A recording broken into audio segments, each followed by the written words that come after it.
And after a long break, we are back. It is the Suzanne Helfant Show here on the Kenyon Sports Connection. I'm Ryan Gasser, and as we have come to know, Suzanne Helfant joining us here on this Wednesday afternoon now. Just because of the long break, we had to alter our schedule, but your schedule has been pretty consistent. You acknowledge that over the break, you let the girls have a little bit of time off, but they got right back to work, and it paid off with some pretty big dividends with a couple of wins.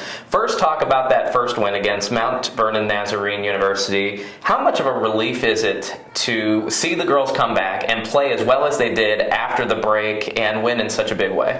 Well, I think, it's always a question mark what you're going to get when you take a 3-week break. What's going to show up on the floor, what their legs are going to be like, what kind of condition they're going to be in. And we came out just on fire. And I think we hit, 8 of our first 10 shots, and 4 of them or 5 of them were 3-pointers.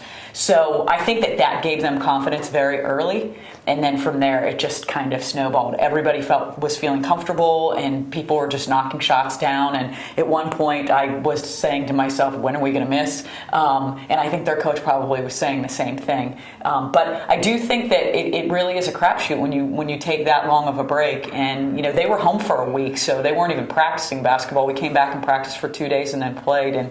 And I told them the secret after the game was over was maybe to take 3-week breaks before we play each game, because if they shoot like that, then we'll take it. But it was a nice surprise, and I think that it just started kind of building a little bit of confidence with some kids that had been having streaky periods while they were on the floor, and because so many of them shot the ball well, I think it just carried over into the next game. Well, their confidence has certainly generated some sort of a hot hand, and it kind of translated into your win over OWU. It was the 5th time this season that you'd shot 50% or better from the floor, and you're now ranked 6th in the country as far as team field goal percentage is concerned.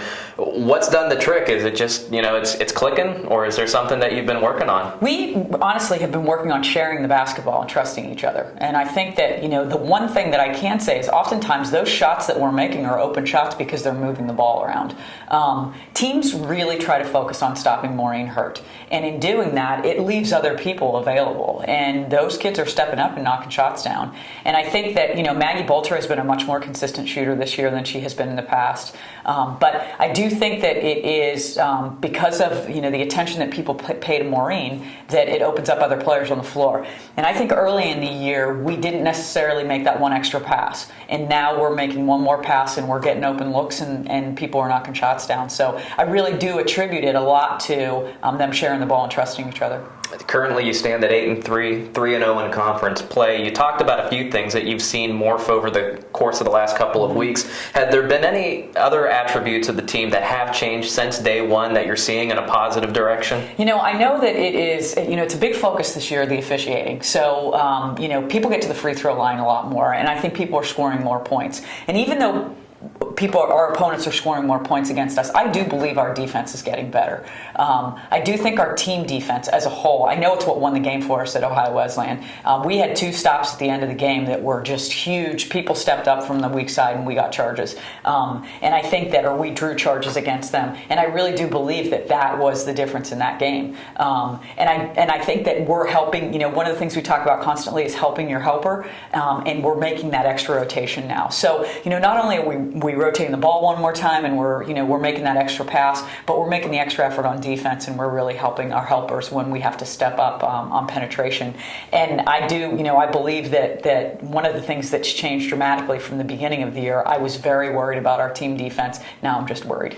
Well, hey, that's a step in the right direction, though, and certainly a sign of positive progress, especially as we talk later into the most important part of the season. But before we get into that, we want to dip into our off-topic topic, which we know all of our viewers have been just missing so much over the holiday break. So we're going to step away from the holidays, and we're going to actually go into the animal kingdom. Okay. If you could be any animal, now consider all the weather that's going on outside. If you can be any animal on Earth, what would you be and why? I would be an eagle. Because my favorite cartoon when I was a kid were the Wonder Twins, and whenever they would activate and put their fists together, the girl would say form of an eagle. So I would take the form of an eagle. I tell my players this story constantly, and they will get a kick out of this, but they have no idea what I'm talking about because I'm dating myself, but they Googled it, and they said it was not only terrible acting, but the animation was awful too back in the day. So that would be my animal of choice. Well, I've seen a lot of Family Guy episodes, and I've seen a couple of references to the Wonder Twins, so I kind of get where you're going with that. You're far too young to see. Well, that's why they have Netflix and YouTube, and now we can all get caught up. I don't even think it's on Netflix. That's like way back in the day. We're talking 40 years ago. Well, we're going to have to dig a little bit deeper to find that, but we will. We'll have to find some references. Getting back into a little bit of a business sense, you started the conference slate almost a month ago now. It seems like so long ago with the break, but now you're beginning a stretch of 8 games in conference play. Are you excited to get back into some kind of a rhythm where you're playing against familiar opponents in games that mean just a little bit more? I do. I think it makes a big difference because your kids pay more attention. They're much more intentional about their scouting reports. They know the personnel of the other teams. They know, they have a feel for some of the things that other teams will try to do. Obviously, there's rivalries there, built-in rivalries, and I think that there is a lot more excitement. The other thing that it brings is, there's much more at stake with each and every game. If you stumble and stub your toe and you come out on the wrong end of a game, that's you're gonna pay the price for that at some point. So, I think that they've been much more focused. And I hope that we continue to be very focused as we prepare for these teams that, each game is very, very important. Well, you have Oberlin tonight, and that begins this big stretch. They beat Worcester last week and then had their game postponed on Monday due to the weather. Does that delay at all benefit you, and how does Oberlin stack up? I actually think that it helps them because they didn't have to travel, and they have more time to prepare for us. Oberlin is a team that last year, every time we played them, gave us a really good game, and they're a team that always scares me. They're very efficient on offense. They run their offense really well. They have a lot of players that can score, and they're good three-point shooters. So they're always in the game. They've got one of the best scorers in the league in Christina Marquette, and she's just a force. She can score in a number of different ways. We don't match up real well with them down low.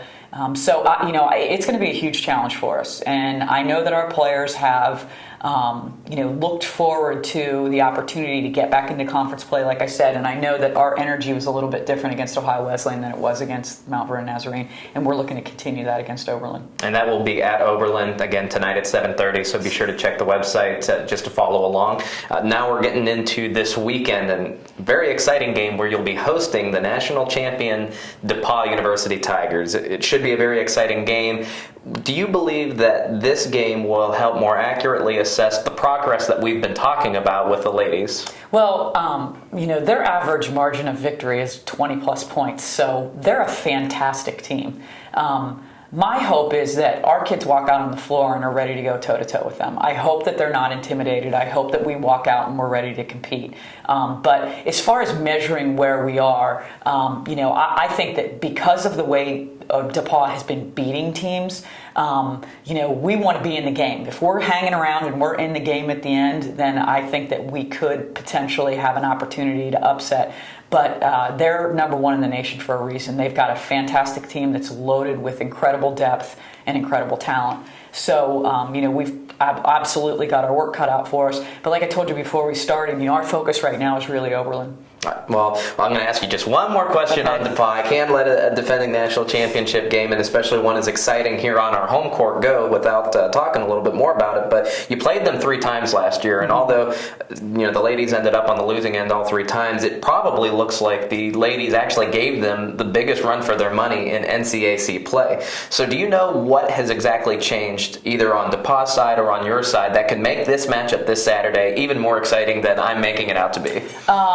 Again, I don't think that they dropped off at all from last year. I think they're an even better team. And I think that we're spreading the wealth a little bit more. Last year we were very post heavy, and Kayla scored a lot of points for us, and she was a great player, and we wanted her to get a lot of touches.